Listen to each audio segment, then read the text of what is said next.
Hi, and welcome to today's show. I'm so glad that you're joining me because we have a really outstanding show in store for you today. Now, as you may know, this show is dedicated to motivating, informing, entertaining, and inspiring you to live your best life.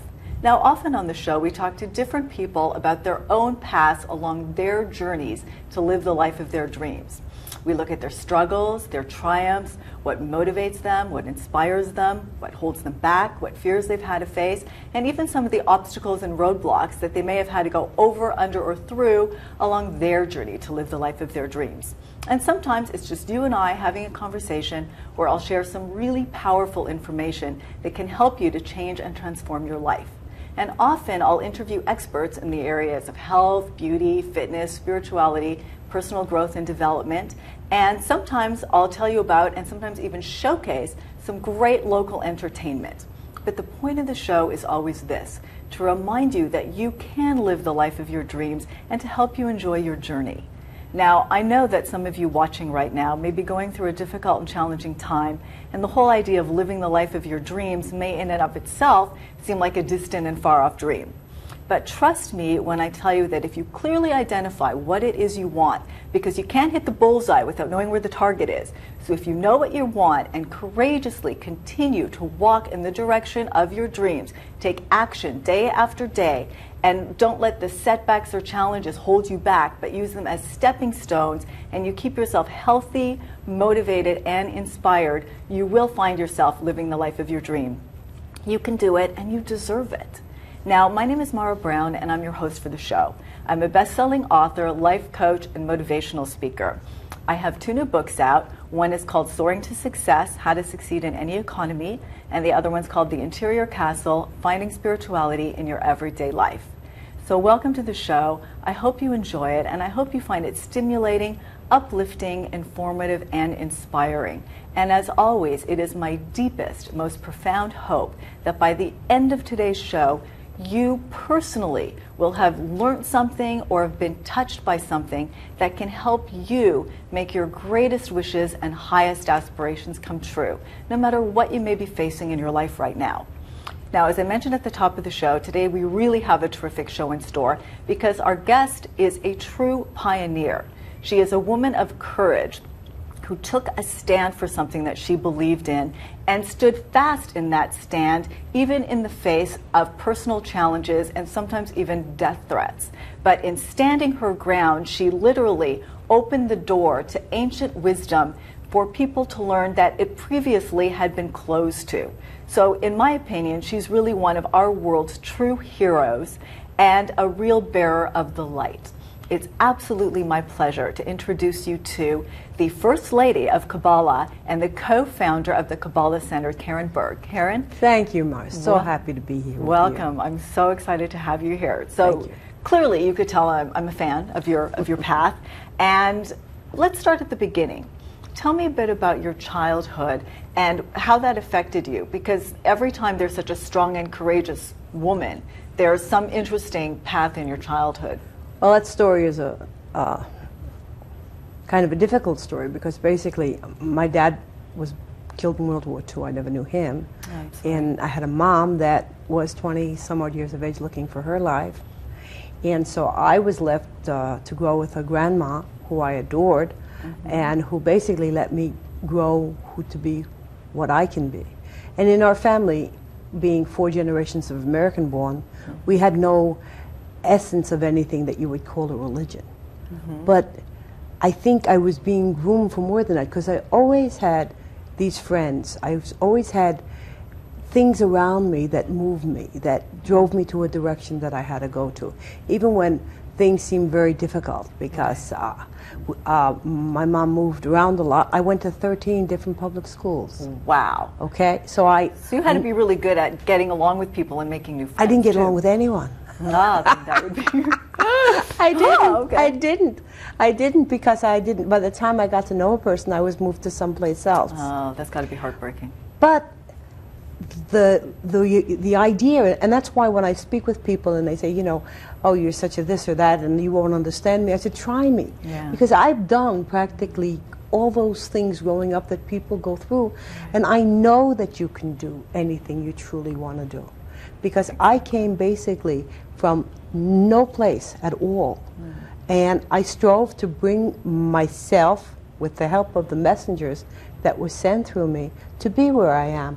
I didn't, and it was an environment that I was put into so that I can grow to be perhaps better, because environment is the thing, I think, that makes you, you know, they say no pain, no gain in physical stuff. Well, spirituality is the same thing. Absolutely. You need the rocks. Yeah, absolutely. They texturize you. You That's need to sometimes exactly be right. broken open to have the light come into you. And if it's a boulder, so that means you've got more of an opportunity. Exactly. And I'm very thankful that I had the ability to be, you know, sharpened a little bit, so that when I got older, and I finally met the Rav after a first marriage with 2 kids, and 17, I finally tried to find a home, as most young people do in my time. And it didn't work after several years. And then when we finally got together, which is a whole story in itself, I don't think it's time to go into it, but I said to him, if I can learn this teaching, then anybody can. Why don't we teach it to the masses?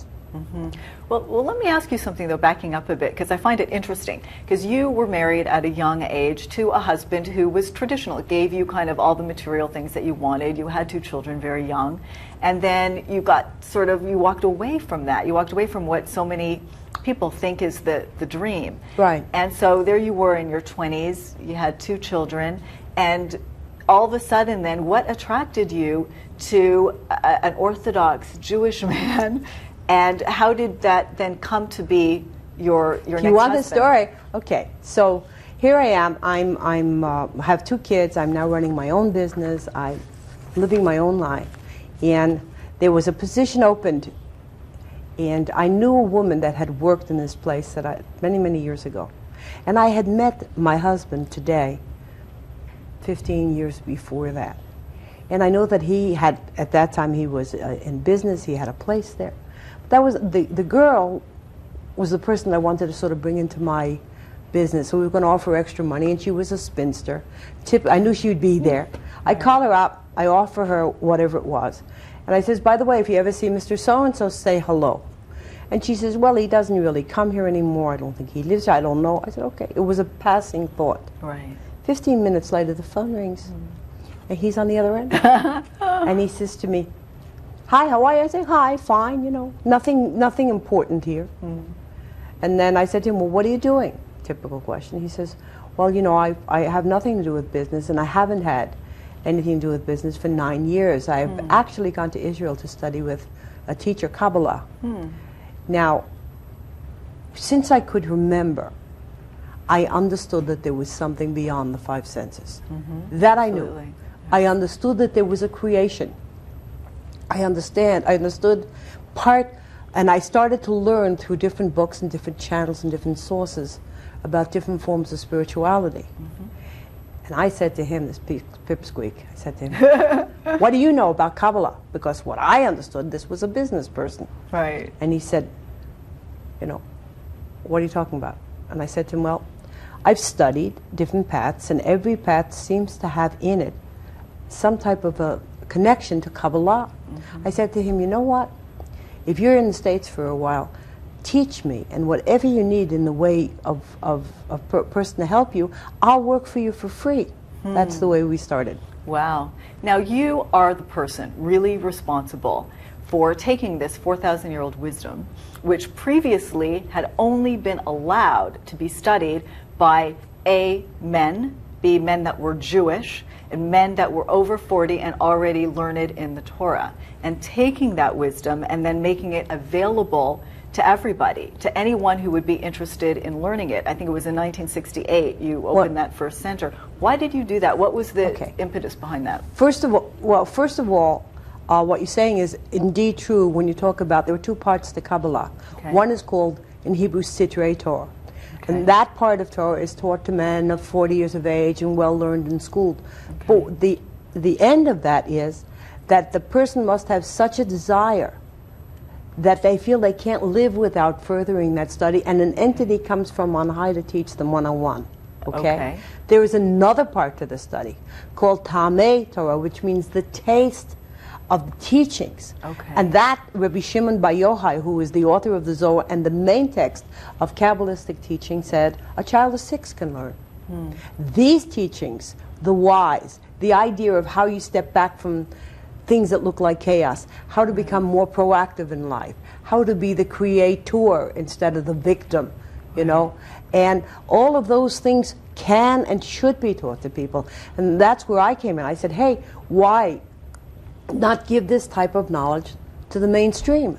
And yes, that was my thing. And of course, my husband at that time says to me, you know, we're going to get slaughtered. Something's going to happen. Right, people are going to be upset. The traditionalists would be very upset by this. So you must have had huge challenges. Well, of course we did. And I don't think we're alone. I mean, in those years, those people that for instance, treated by alternative medicine, there were many doctors that were thrown into jail for doing just that. There was Guru Bhajan, who brought Kundalini Yoga, who was also in the same set because he came teaching Westerners their form of their teachings, you know. But today, people are more, I don't know if you want to use the word aware, that there are actions, there are things out there that do motivate, and that there are teachings that are simple, and it must be simple, because truth is simple. Absolutely, if it gets complex, it's probably not truth. it's not truth. Exactly. Now, tell me a bit, in the simplest of terms then, generally, for people our viewers out there who may not know, what is Kabbalah? Basically, the word means to receive. Okay. And Kabbalah, the word Kabbalah means to receive. And the teachings are basically, let's say you had a baseball game, and on the mound you had the greatest players that ever existed in the world, except Doubleday didn't write his book yet. Kabbalah is the rule book. It's a spiritual rule book that teaches you the game of life. That how you receive without being encumbered, let's say, by the surroundings. In other words, to learn how to represent your environment in relationships and with friends. Kabbalah is a rule book that does that. We don't believe that there are victims in this world. Right. We believe that we, in our consciousness or in our way, have things happen to us. And also that if you take a candle, and from that candle you light 1,000 candles, the light of the first candle doesn't diminish. The wick does. The wax will wane. The only thing in this world that doesn't deplete with use is light. And so when we share of ourselves, because you and I are both sparks of the same God or the same Creator, whatever we are, when we learn to share that innateness within ourselves to each other, then we can receive endlessly. Well, again, that sounds very simple, yet so profound. And, I mean, we're born without this manual of how to live the life, so this is exactly what everyone needs, because otherwise we're just traipsing through. It's like, how do you drive a car without learning how to drive? It's how are we living our lives without really learning? So that's a wonderful, wonderful knowledge that is now available for everybody. Well, that's what we think, and it's a pathway. It's not the pathway for everybody, but it is a pathway, and it is a truth, and it is available for everyone. Yes, it is. And speaking of that, you've now written your first book. Let's get a shot of this here. God Wears Lipstick, which, by the way, is one of the best book titles I've ever heard in my life. Thank you. So God Wears Lipstick, Kabbalah for Women. Right. Why did you write this book? And is Kabbalah different for women than it would be for men? It's not a question of different. Of course, the teachings are the same regardless of gender. But women have to know that they are the nourishers of this world. That in essence, we represent, if you will, like Mother Earth. You can have rain, but if you don't have a seed and a manifester of that energy, then nothing happens. If I took a pitcher and I poured the water on the floor, it would dissipate. Right. Nothing would happen from that. Right. But if I put it into a vessel, now I have something that I can use. So all the light that there is in the world is incumbent on the female to be able to make that active, to be the manifester of that light in their home, in their relationships, with their children and their families. And I think that women, basically, women must know that they were put here to be that initiator. For the same way as there's a beautiful tradition of bringing candles and lighting candles in the home. And you know, we all love to light candles and have the smell around us. Right. And basically, when women do light these candles and put their arms around it and sort of brings that energy to themselves, it's a ritual that says, I am responsible for the energy of my home. I am the captain of where I am. And therefore, I directed the book specifically to women, how to handle relationships in a way that's more for women than men. For instance, we believe, and it's not only we, but we know that our brains are circuited differently than the male brain. Right. Male brain has a focus. He goes to work, he'll go for entertainment, and he'll have whatever a project. A woman gets up in the morning, she's on the phone doing business, she's got a kid under one arm, she's kicking a dog with the other, and she can do all these things, and she can function, she is multitask possible. Yeah. Whereas the male function is sort of 1 degree at a time, okay? Now, why was she created that way? Because she was responsible for all this emotional, spiritual energy that would encircle her. This hopefully will empower women to know what their place is in the world and how to be more elevated, more involved in their own spiritual growth.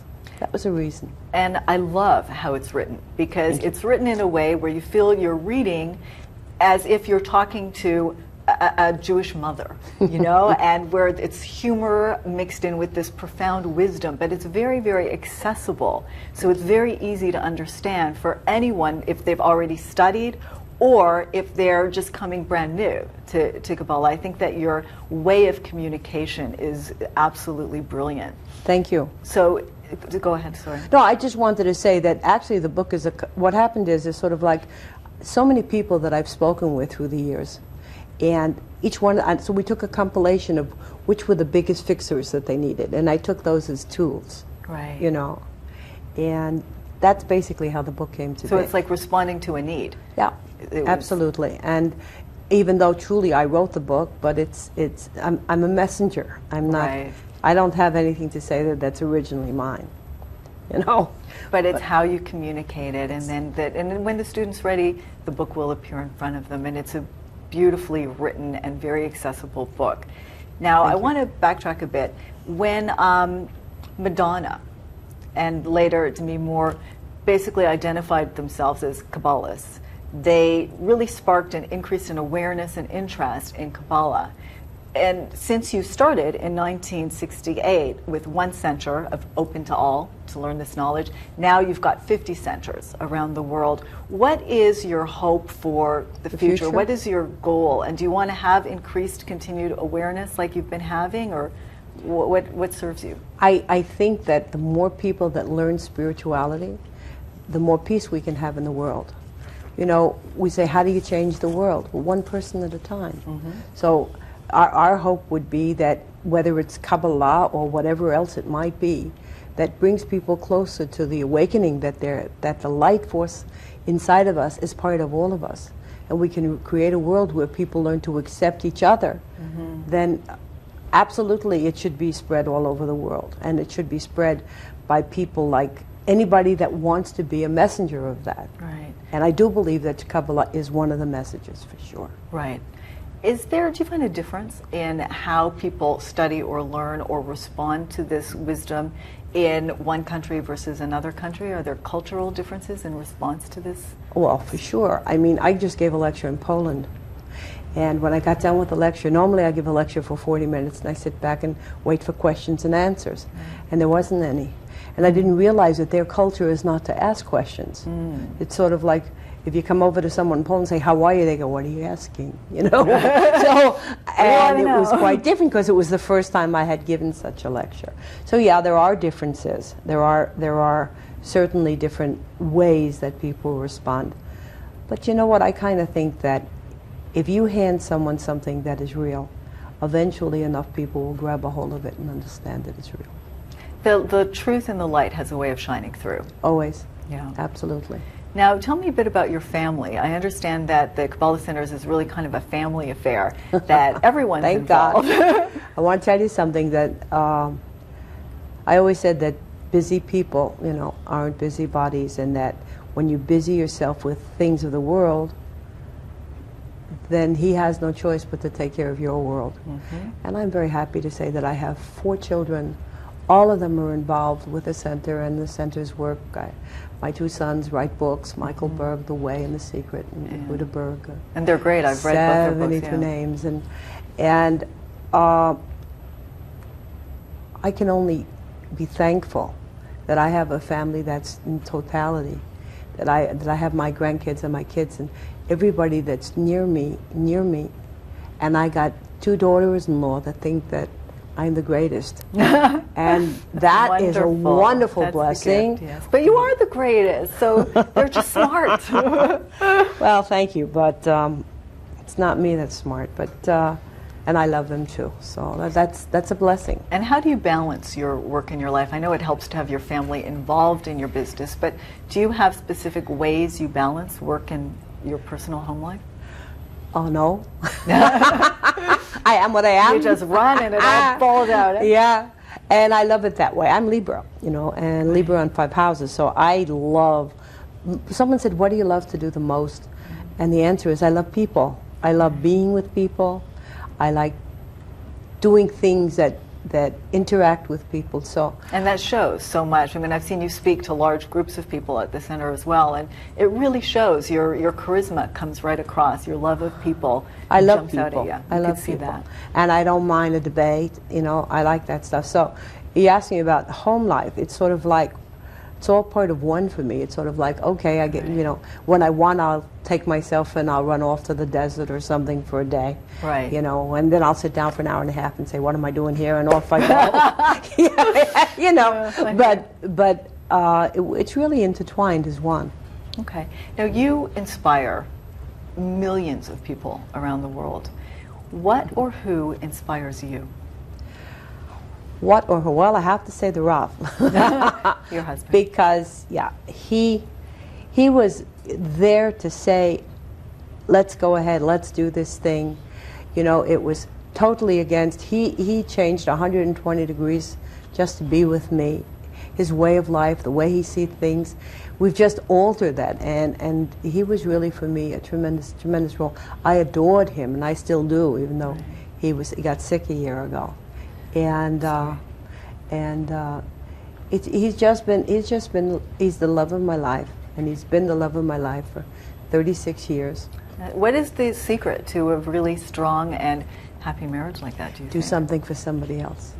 You got to be out there.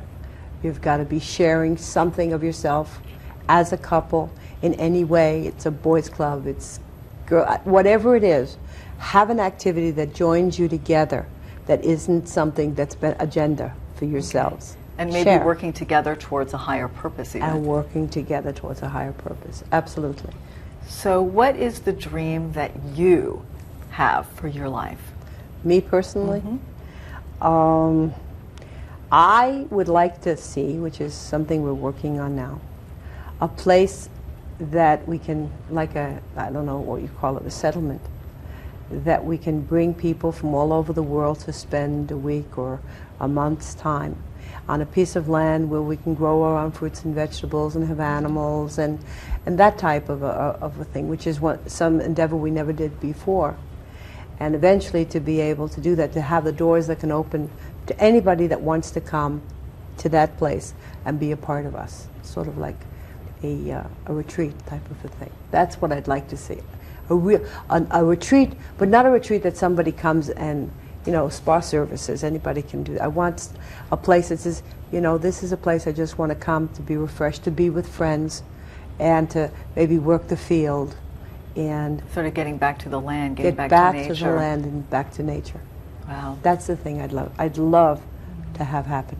That sounds beautiful. Well, then let's make it so. We'll say yes to that. Let's make it a, So, beautiful note to end on. I want to thank you so much for being here and sharing your heart and your wisdom and your light with all of us. It was truly, truly a pleasure. Thank you, Mara, Thank and you. it's a pleasure for me to be here with you. Thank you.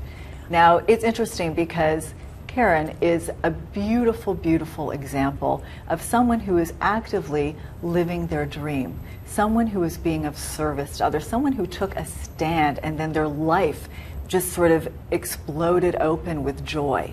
And when someone is living their dream and sharing their gifts and being true to themselves, they are always a joy to be with and find joy in every single area of their lives. So you too can live the life of your dreams. Just believe that you have the ability to make your dream come true. Sometimes you have to take a stand and fight through some obstacles. But know that if there's a dream in your heart, you have the wherewithal within you to make it come to fruition.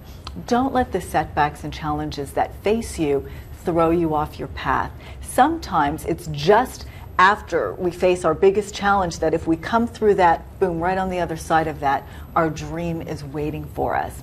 So keep yourself healthy, motivated, inspired. If the teachings of the Kabbalah call to you, check them out. Like anything for me that gives me a manual as to how to live life and how to be happy and how to be fulfilled sounds pretty good to me. So key is know that you do deserve to have happiness and joy in all that you do, and you do deserve to have your dreams come true. We will see you next time.